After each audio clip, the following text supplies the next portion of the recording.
پیارے دوستوں، اجمیر شریف درگاہ میں دکھا خواجہ غریب نواز کا زندہ کرشمہ۔ دوستوں، حال ہی دنوں سیلاب کی وجہ سے بھارت کے بہت سارے علاقے اثر پڑے ہیں اور بعض علاقوں کی بگڑتی ہوئی حالات کو دیکھ کر ہر آنکھ اشک بار ہو گئے۔ لوگ کشتیوں کے ذریعے ایک جگہ سے دوسری جگہ جانے پر مجبور ہو گئے۔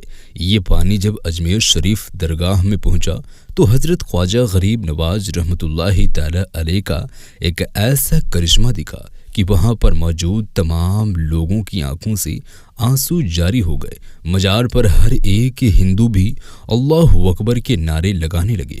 خواجہ غریب نواز کی اس کرامت نے ہزاروں ہندوؤں کی زندگی بدل دی۔ قدرت کا یہ کرشمہ اجمیر شریف درگاہ میں پیش آیا۔ اجمیر، جسے احترام سے اجمیر شریف پکارا جاتا ہے، یہ راجستھان کا ایک بہت بڑا شہر ہے۔ اس شہر کی وجہ شہرت حضرت خواجہ معین الدین حسن چشتی اجمیری رحمۃ اللہ تعالی علیہ ہیں۔ ایک وقت تھا جب اجمیر میں ہندوؤں کا ایک بہت بڑا مندر تھا اور اس مندر میں صرف راجا اور رانیوں کی عبادت کے لیے خاص تھا۔ مندر کے ساتھ ہی ایک تالاب تھا جس کو ہم اور آپ آنا ساگر کے نام سے جانتے ہیں۔ ہندو اس تالاب کے پانی کو انتہائی پوتر یعنی بابرکت مانتے تھے۔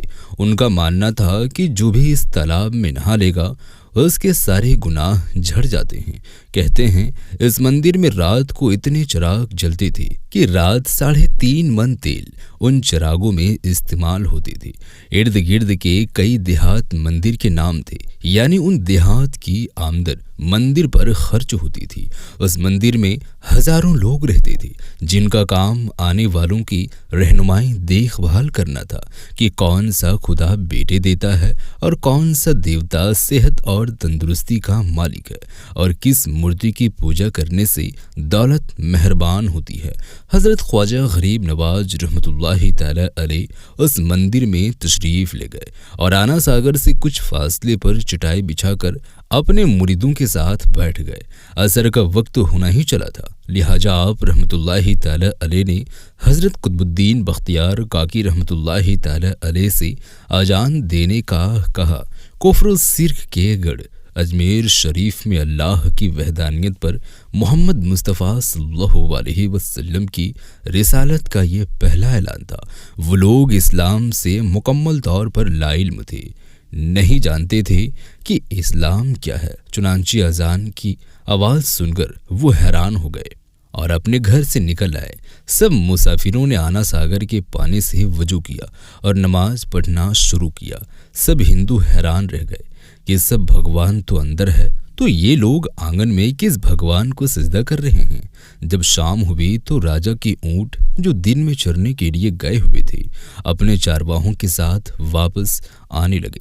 اتفاق سے جہاں حضرت خواجہ رحمۃ اللہ تعالی علیہ اپنے ساتھیوں کے ساتھ بیٹھے تھے وہ جگہ راجا کے اونٹوں کی بیٹھنے کی جگہ تھی۔ چارواہوں نے بابا صاحب حضرت خواجہ غریب نواز رحمۃ اللہ تعالی علیہ سے کہا، اٹھو بابا صاحب، اونٹوں کی بیٹھنے کی جگہ ہے، خالی کرو یہاں پہ۔ آپ رحمۃ اللہ تعالی علیہ نے فرمایا، اتنا میدان پڑا ہے، اونٹ تو آپ کا کہیں بھی بیٹھ سکتے ہیں، کیوں بلا وجہ مسافروں کو تنگ کرتے ہو؟ وہ نہ مانے اور مسلسل اصرار کرتے رہے کہ اونٹ اسی جگہ پر بیٹھیں گے۔ آخر انہوں نے بہت بدتمیزی سے کہا، یہ راجا کی اونٹوں کی بیٹھنے کی جگہ ہے اور ادھر راجا کی اونٹ ہی بیٹھیں گے، تم لوگ کہیں اور ڈیرا لگاؤ۔ آخر آپ رحمۃ اللہ تعالی علیہ نے اٹھتے ہوئے حضرت قطب الدین بختیار کاکی رحمۃ اللہ تعالی علیہ سے فرمایا، اٹھو قطب الدین، یہ کہہ رہے ہیں کہ اونٹوں کی بیٹھنے کی جگہ ہے تو چلو یہاں پر اس کا اونٹ ہی بیٹھیں گے۔ یہ کہہ کر آپ رحمۃ اللہ تعالی علیہ اپنے ساتھیوں سمیت وہاں سے اٹھ گئے۔ اگلی صبح جب اونٹوں کی چرائی کے لیے لے جانے کا وقت آیا اور چارواہوں نے اونٹوں کو اٹھانا چاہا تو انہیں پتا چلا کہ اونٹ تو اٹھنے کی قابل ہی نہیں ہیں۔ انہوں نے اونٹوں کو مار مار کر زبردستی انہیں اٹھانا چاہا لیکن وہ بیٹھے ہی رہے۔ چارواہے بہت پریشان تھے کہ جو اونٹ ان کے ایک اشارے پر اٹھ کے بیٹھ جاتے تھے، آج یہ کیا ہوا ہے، کیوں نہیں اٹھ رہے ہیں؟ آخر انہیں یاد آیا کہ کل اس مسافر فقیر نے کہا تھا کہ چلو اونٹ ہی بیٹھے رہیں گے۔